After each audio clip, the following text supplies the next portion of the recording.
मुजफ्फरपुर के पटेल नगर खादी भंडार रोड स्थित में एजुकेशन इंडिया स्कूल किस क्लास से किस क्लास तक शिक्षा दी जाती है और कैसे मतलब कि जो है छात्र छात्राओं को बच्चे को छोटे छोटे को पढ़ाया जाता है और कितने सालों से स्कूल चल रही है वो बताएं। स्कूल विगत 20-22 वर्ष से चल रही है और हम लोग का मैंने स्कूल से बहुत सारे बच्चे खुद मैंने तैयारी करके भी, हालांकि विशेष तैयारी हम लोग नहीं करवाते हैं, लेकिन बड़े स्कूल सब में कुछ बच्चे लोग अपने तैयारी भी किए हैं।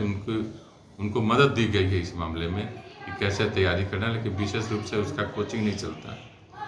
बच्चों को हम लोग पहले किसी भी पाठ्यक्रम के लिए कहते हैं पहले एक दिन पहले पढ़ के आओ, उसके बाद क्लास में भी पढ़ाई होती है, जो दिक्कत है नेक्स्ट डे पूछो, फिर घर पर पढ़ो, उसके बाद जो दिक्कत होती है फिर दोबारा पूछो। मतलब एक जब चैप्टर समाप्त होते नेक्स्ट चैप्टर समाप्त होने के पहले चैप्टर का जो भी डाउट है वो क्लियर कर लिया जाए। सरकार की तरफ, राज्य सरकार की तरफ से ये मिला हुआ है कि जो लोग पहले स्कूल में ड्रेस बेचते थे, किताब बेचते थे और मतलब कि इस तरह के ये थे व्यापार बनाए हुए थे, तो उस पर सरकार रोक लगाई हुई है। इस पर आपका स्कूल किस तरह? जैसे ड्रेस के मामले में तो थोड़ा परेशानी है, क्योंकि अलग अलग दुकान से जाएंगे तो कलर डिफर करता है, लेकिन फिर भी हम लोग बोलते हैं कि आप वहाँ जाइए, ड्रेस का कलर देख लीजिए, अगर वैसा मिले तो आप कहीं भी ले सकते हैं।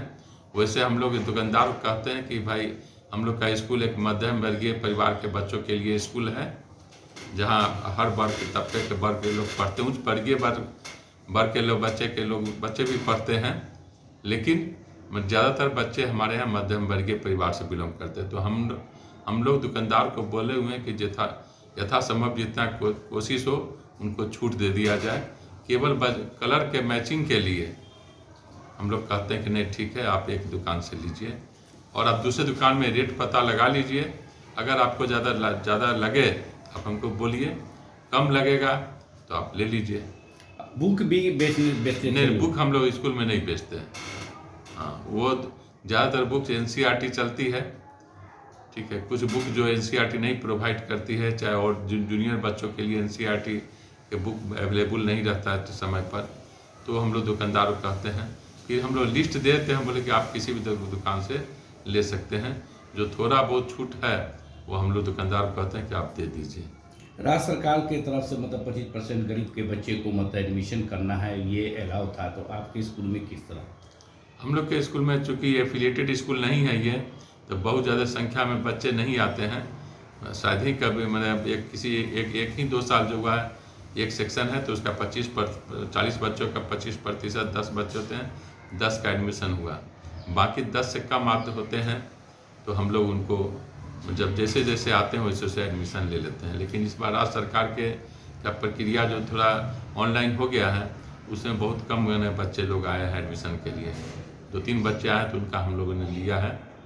और आपके यहाँ किस तरह मतलब मैडम और मतलब शिक्षक हैं जो किस तरह पढ़ाते हैं, किस तरह के? हमारे यहाँ छोटे बच्चों में नर्सरी से लेकर 2 तक के बच्चों को इंग्लिश मीडियम क्लास है, लेकिन इंग्लिश का सहारा लिया जाता है। लेकिन 5 तक के बच्चों का 50% इंग्लिश 50% हिंदी का सहारा लेकर उनको समझाया जाता है। 6, 7, 8 के बच्चों के लिए 75 to 80% इंग्लिश मीडियम में समझाया जाता है, लेकिन जहाँ समझने में दिक्कत होती है वहाँ पर हिंदी मीडियम का सहारा लिया जाता है। तो आपका स्कूल मतलब बहुत पॉपुलर हो रहा है कि आपका पढ़ाने का एक्सपीरियंस मतलब कि जो है विगत 30 साल से है और बहुत पॉपुलर हुए थे। इस सामाजिक स्तर से शिक्षा हो, स्वास्थ्य हो, सब पर आपका मतलब कि ज़्यादा ध्यान रहता है इस पर। तो गरीब के बच्चे जो है, जो बहुत से ऐसे आर्थिक स्थिति कमज़ोर है, वैसे बच्चों को किस तरह आप शिक्षा दे? जो RT के तहत नहीं आता, RT में तो प्रथम कक्षा में ही एडमिशन लिया जाता है, लेकिन चूँकि हम लोग उस वातावरण में रह चुके हैं, देख चुके हैं कि पढ़ाई मैंने पैसे कमी कारण पढ़ाई में क्या दिक्कत होती है, तो हम लोग ऐसे भी किसी भी परिवार के बच्चे आते हैं जिनकी आर्थिक स्थिति सही नहीं हो, उनको हम लोग मदद करते हैं। और 9th-10th में हम लोग कोचिंग सिस्टम के द्वारा गाइड करते हैं, वहाँ भी मदद करते हैं। अभी 2024-25 का नामांकन सत्र चालू है और कुछ दिन में ख़त्म होने वाला है, तो अभिभावकगण से क्या अपील करना चाहेंगे? अभिभावकगण से ये अपील करना चाहेंगे कि भाई वो लोग नाम लिखाने के लिए कहीं भी स्वतंत्र हैं, लेकिन किसी भी जगह नाम लिखाने के पहले उस स्कूल के बारे में निबंधित है या नहीं है, उनको यू डैशबोर्ड मिला हुआ है कि नहीं है, ये सब जानकारी ले लें, उनका पिछला रिकॉर्ड देखें, तभी बच्चों का नाम लिखाएं।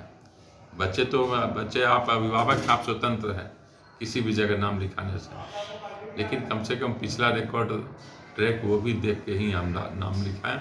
इनके डायरेक्टर महोदय, निदेशक या प्रिंसिपल पढ़े लिखे हैं, ये सभी जानकारी होती है। अभी के समय में तो जो कैपिटलिस्ट लोग हो वो लोग स्कूल